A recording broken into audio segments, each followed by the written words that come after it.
Hi, you're watching India Today Global with me, Ishita Mitra. It's Monday morning in the Indian capital, and at this hour, we bring you the latest from around the globe.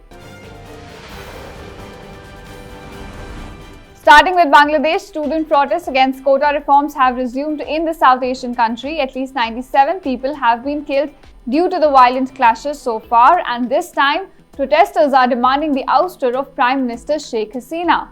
Students are demanding an apology from Hasina for the deaths witnessed during the last wave of protest.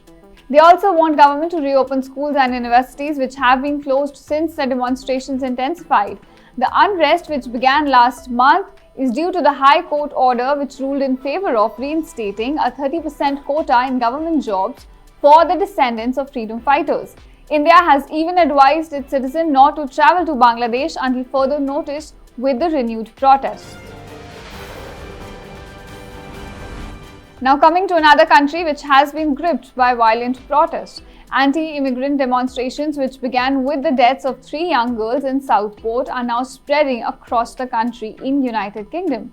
Demonstrators set hotels on fire which have been used to house asylum seekers in the northern part of the country, and at least 10 officers were injured on Sunday due to the violent clashes. About 147 people have been arrested over the weekend.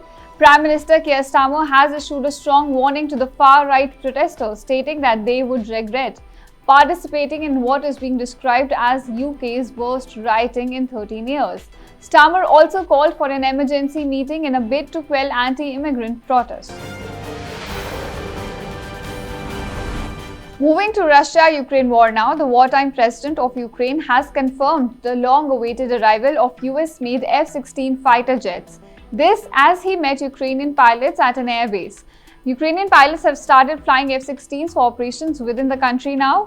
Built by Lockheed Martin, the F-16s are equipped with a 20mm cannon and can carry bombs, rockets and missiles. Now these jets have been on the wish list of Ukraine for long, and the country's top commander has said that arrival of these jets would save the lives of Ukrainian soldiers. Moving to West Asia now, where the situation continues to remain volatile. Pentagon has deployed cruisers, destroyers and a fighter squadron in the region as a defensive measure. This mobilization represents one of the biggest movements of US forces in the West Asia since the Gaza War began in October. This as Iran has vowed to take revenge for the killing of Hamas's political leader Ismail Hanniyeh on its soil. Now Hamas and Iran both blame Israel for the killing, while Israel has neither claimed nor denied responsibility for the attack. Further, the US military is closely monitoring the situation, anticipating a possible Iranian attack similar to the April missile and drone strikes on Israel. On to the battleground in Gaza. First responders pulled dozens of bodies out of the rubble after 2 schools were hit by Israeli strikes on Sunday. The search for several missing is still underway. The health ministry says they have recovered about 25 bodies and 19 injured from the 2 schools. Earlier, Israeli strikes in the strip killed about 18 people. Israel's military said it struck about Al-Nasser and Hassan Salama schools, as it described them as Hamas command centers. Meanwhile, Palestinian militants in Gaza fired at least 5 projectiles at Israeli communities near the border without causing much casualties or damage. Moving to Pakistan now, taking a U-turn on his statement so far, the jailed Prime Minister Imran Khan has said it would not be foolish to not have excellent relations with the army, while adding that he's proud of the country's soldiers and armed forces. He also said that he held no grudges against the United States, whom he had again blamed for his 2022 ouster from office. Now remember, the former Prime Minister has been blaming the military for his ouster and his 12-month imprisonment. On to North Korea now. The country's leader Kim Jong-un oversaw the delivery of a new tactical ballistic missile system to troops on Monday. He also gave a speech at the ceremonial event in the capital city, where about 250 new tactical ballistic missiles launchers were unveiled. These launchers have been described by state media as a powerful, up-to-date tactical attack weapon personally designed by Kim and ready to be transferred to the army. Kim reaffirmed his stance that stockpiling and improving countries' nuclear weapons was the best way to counter what he described as nuclear threats and pressure from the United States.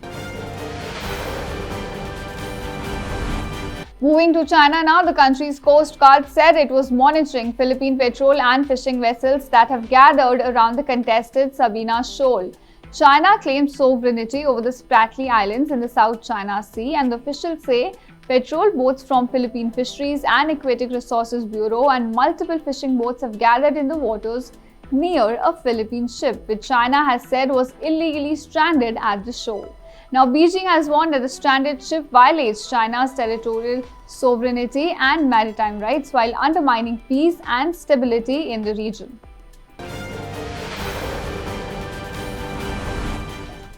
Moving to Australia now, the country has raised its terror threat level to probable from possible. Now, this citing an increase in extremist views in the country. Prime Minister Anthony Albanese said that he had raised the country's threat level following advice from security services, but added that there was no imminent threat of an attack.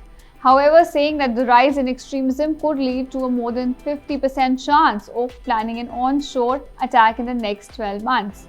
Now, according to the country's main intelligence agency, tensions in the West Asia, including a conflict between Israel and Hamas, is a contributing factor to raising the threat level.